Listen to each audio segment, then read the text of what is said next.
I kept moving my upload day around for weeks. One day didn't work. Then I tried another one, and that one didn't work either. And at some point, I realized that the problem was never the day. The problem was that I was trying to follow the schedule before I had the rhythm that actually helped me to make the video. So when you see no schedule, I don't mean that you need to throw your calendar away. What I mean that there is a difference between a schedule that makes you feel guilty every single week and the rhythm that helps you to come back. And here's the rhythm I'm building: start, finish, and recover. And a lot of people tell the beginner creators, just pick a day, stay consistent, upload on that day. And I do get it, you do need to take your channel seriously, but when you still try to figure things out, the upload day is usually not the problem. And the real problem is that everything has to happen before that day. What video I'm even making, what I'm even saying in that video, and where do I even film that video if I don't have a separate room, and how do I finish editing without turning into like 2 week things, and what if something happens, what if life happens and my video isn't ready yet? So I'm not saying consistency doesn't matter. What I'm saying is that upload day is not your first step. Before schedule can work, you actually need to have a rhythm underneath it. So let's actually start right there. The first part is the start, and your system may look a little bit different than mine, because if you have something like a product review channel, maybe it's cooking, traveling, or fitness, the planning can look a little bit different for each one, but the problem is usually the same. Do not walk into the filming day with nothing ready, because ideas, they don't arrive on command. I can't just sit and say, okay, today is idea day, here, coming in. My good ideas, they usually come while I'm on a walk, or sometimes while I'm cooking, or sometimes could be even in the shower, or during some conversation with my friends and family that has nothing else to do with YouTube. And for this reason, I usually always keep my phone right next to me, and not just for scrolling, but to actually capture those ideas in a moment. And it does not need to be perfect, it doesn't need to be a full script. You just open Google Keep, you can just put some messy sentences right there. It does not need to be polished, but they need to exist right there so I can use them later on. And when I sit down and plan my week, I usually open up my notes and ask myself, what can actually fit into this week? What do I have energy for? And what could I realistically film? And sometimes people could be asking you the same question over and over again in a comments section.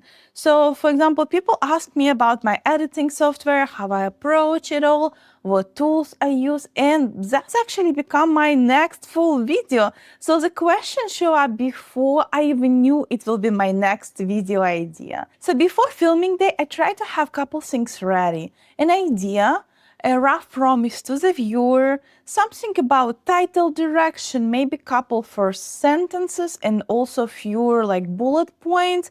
It's not always like a full script, but it's something enough for me, so when the camera turns on, I'm not trying to invent the whole thing at the same time.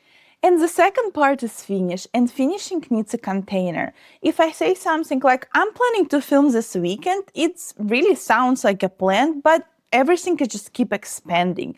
So when I have a filming block, I try to protect it.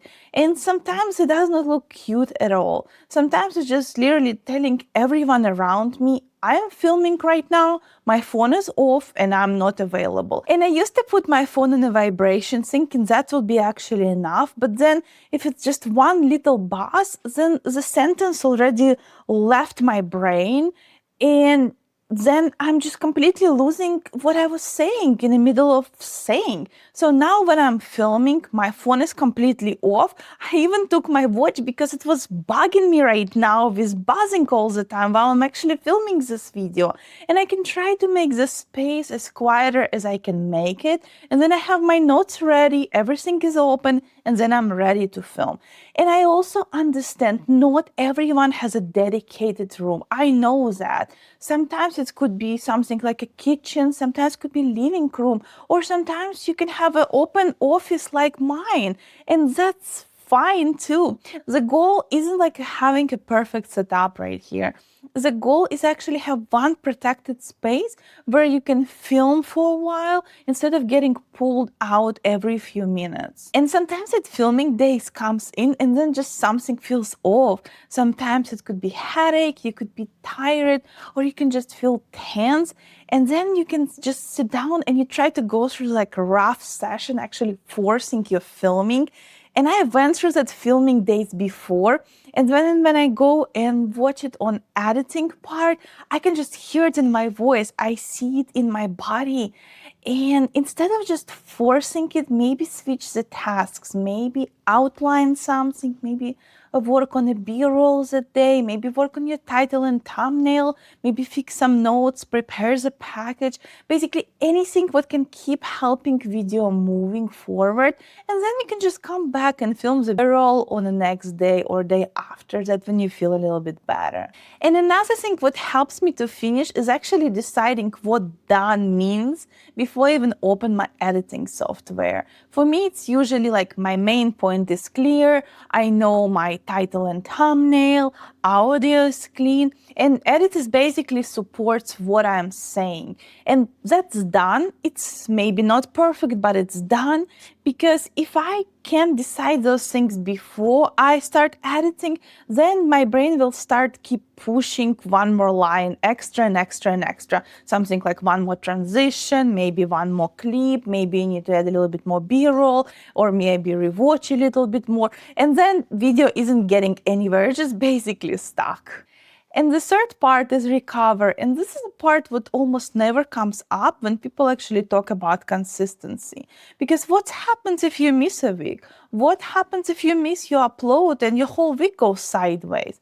Or if you just need to stop for a little bit? Because the usual advice what I hear from people is just push through, grind through, and do everything in your power to stay consistent. I understand the discipline behind it, but if I push hard no matter what, and that's the only tool I have, I can be consistent for 3 weeks and then I just completely disappear, because then I just completely will be burned out. And I understand life happens, dogs happens, kids happens, the house needs something, it's life.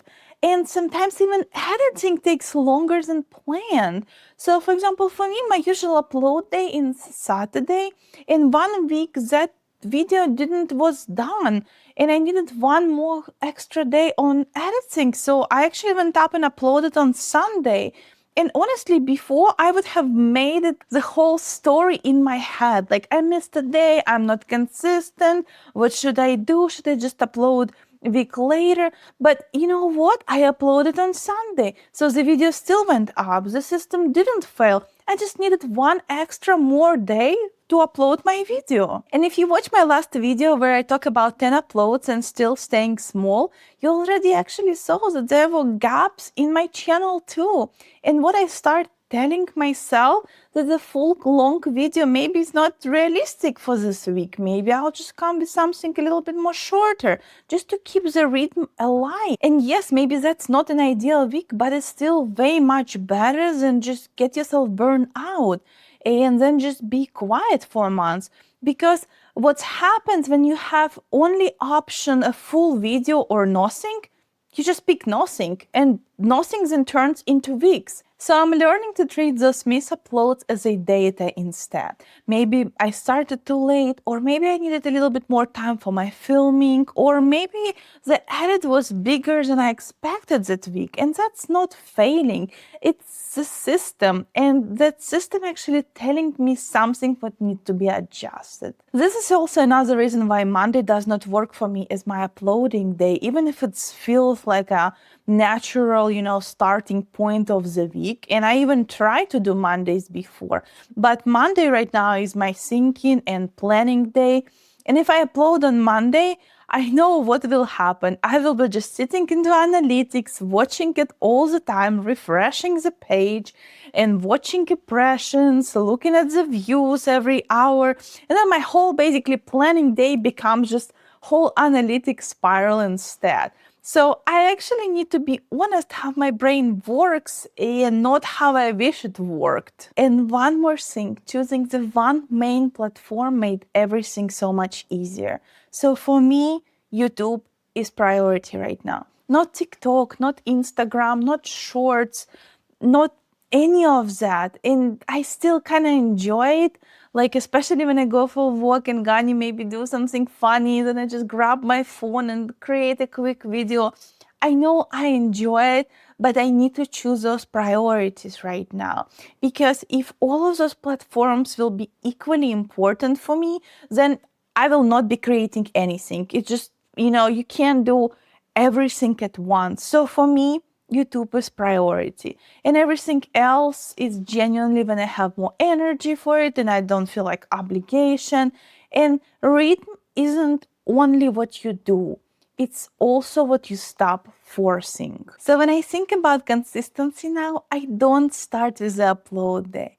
I usually ask myself three main questions. Do I have a way to start? Do I have a way to finish? And do I have a way to come back when my week does not go perfectly? Because schedule tells you when to upload, but rhythm helps you to come back. And if you want to see what actually happened after I kept uploading, the real numbers, the real mistakes, and what I would fix, you can keep watching this video next. Thank you so much for being here. Thank you so much for watching, and I'll see you in my next one.